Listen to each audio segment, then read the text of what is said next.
Howdy, folks. It is Diecast Buffet here again, back with another NASCAR Diecast haul. Today we got some really cool vintage diecasts, and I think a lot of people are going to like these. I'll tell you that right now, folks.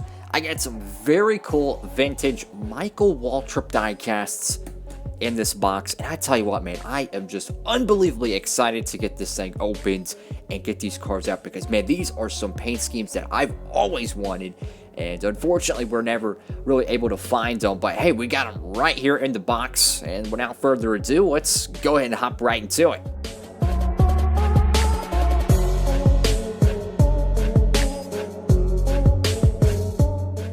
Alright, folks, here we go. Let's go ahead and get this little box open. What is the first diecast we are going to pull out of the box? And what is this? Wow!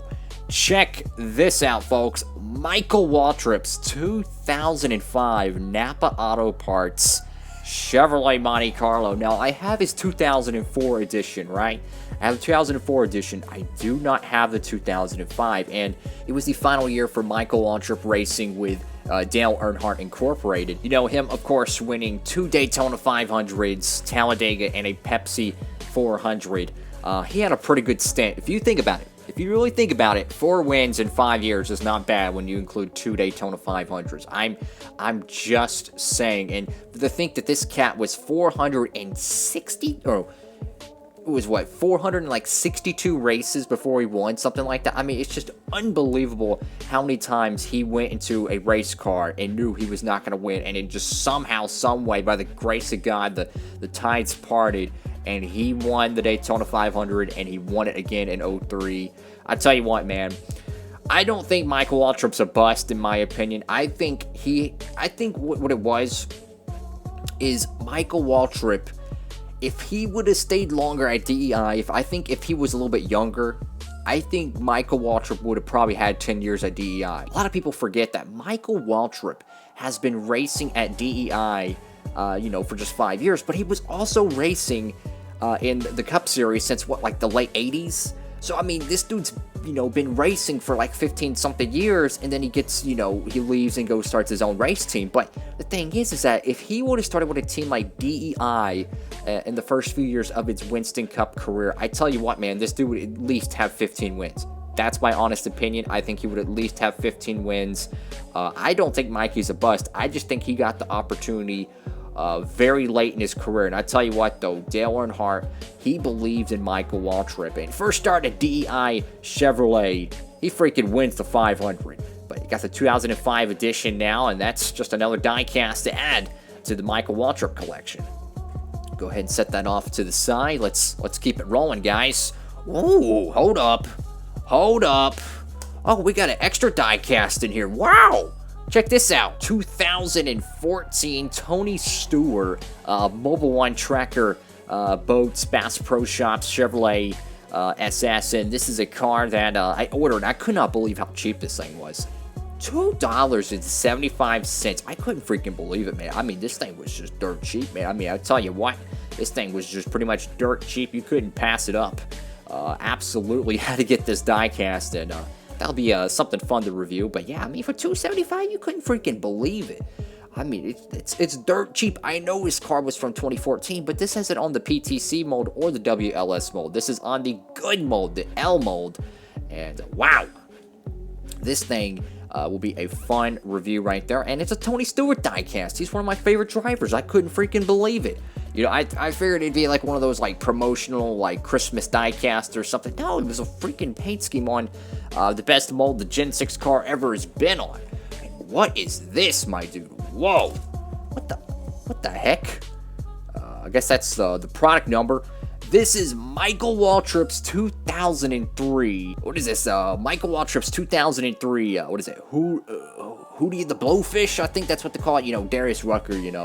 I think that was his original band's country music artist, but definitely really cool. So you got Hootie and the Blowfish. I don't know if this is a promo or what, but this car apparently ran at the Fall Richmond race in 2003. I've never seen this diecast before. I'll be honest. I've never seen this diecast before that I can remember. Maybe one day and I just completely forgot about it, but You know, it's the traditional 2003 primary, but it kind of has like a terracotta pattern where like the DEI stripes are, which is kind of cool.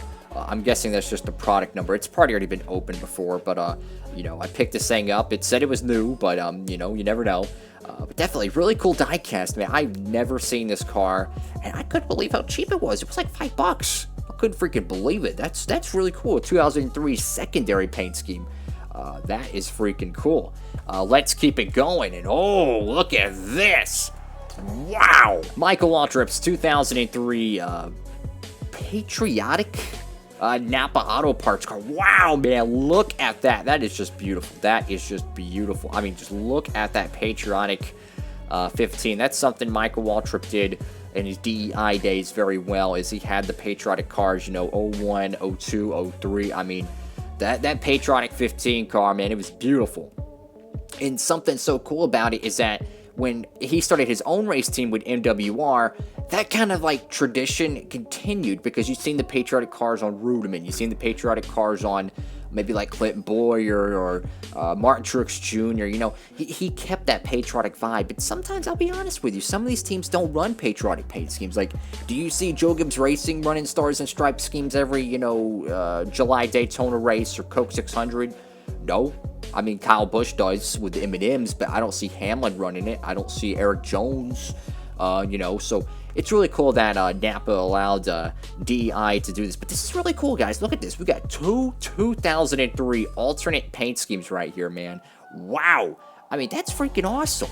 That's freaking awesome. I still got to get the 2003 primary because, you know, he won the 500 in that paint scheme. And I'm trying to collect every Daytona 500 paint scheme that has won the race since 2000. I've got most of them, but there's a few of them that I am missing. But nonetheless, this is a beautiful paint scheme. Now, I think he ran this at the 2003 Pepsi 400, and if that's the case, Greg Biffle won that race. That was his first career win. I'm assuming this is where that car ran. Maybe the 600, I don't know. But whenever we do a diecast review on this, 100% we're going to figure out exactly when this car ran. And this is on the good mode. This is on the action mode. I'm not a fan of the Elite diecast. It's just me. I like to collect one same mold and then have every diecast in that same mold so it all looks the same. But yeah, this is going to be one awesome review. So you got the patriotic car here. You got the 03 Richmond secondary there. You got the Tony Stewart. Wow, man. What a awesome look at diecast. Alright, folks. Here is today's diecast haul. We got 4 amazing diecast here. You got 3 Michael Waltrips. You got a Tony Stewart. I would say this diecast haul is freaking awesome. I mean, you got the 2003 Michael Waltrip patriotic NAPA Auto Parts Monte Carlo. The thing's beautiful. You got the 2005, which is the final year with Michael Waltrip with DEI. Beautiful paint scheme, man. That NAPA blue. I hope to God they let Chase Elliott run one of these throwback paint schemes. I would love to see the 01 car because it's one of the greatest upsets in NASCAR history. I would love to see that throwback one day. Good luck getting that by Teresa Earnhardt, but you do got the 2003 Richmond secondary right there, the Hootie and the Blowfish car. That's really cool, man. So you got 3 Michael Waltrip cars. You got the Tony Stewart car right there. That's from 2014. So you got really some good paint schemes here. They're good paint schemes. They're all on the winner/action mold, which is my favorite mold ever, besides Hot Wheels, of course. Hot Wheels NASCAR diecast are still the best in my opinion, but absolutely, man. Very nice diecast. Cannot wait to review them. So these will probably be coming up on the channel through the next few months. I'm not sure yet, but I'll definitely be sprinkling these in here and there. Well, folks, let me know what y'all think about this diecast haul in the comment section below. All you Michael Waltrip fans can rejoice. We're going to get a bunch of new Michael Waltrip products on the channel very soon. I won't be reviewing these probably in a bunch. I'll probably, you know, spread them out a little bit. But definitely some really cool reviews. Let me know which one of these y'all want to see first. Do y'all want to see the 2005, the 2003 secondary, or the 2003 patriotic secondary? Which Mikey diecast would y'all like to see reviewed first on Diecast Buffet? Anyways, guys, thank y'all so much for watching. Hope you're having a great one. Make sure to like, comment, and subscribe. Give the video a big thumbs up. I appreciate it greatly. And yeah, thank y'all so much for watching. Hope you're having a great one. Diecast Buffet. signing off.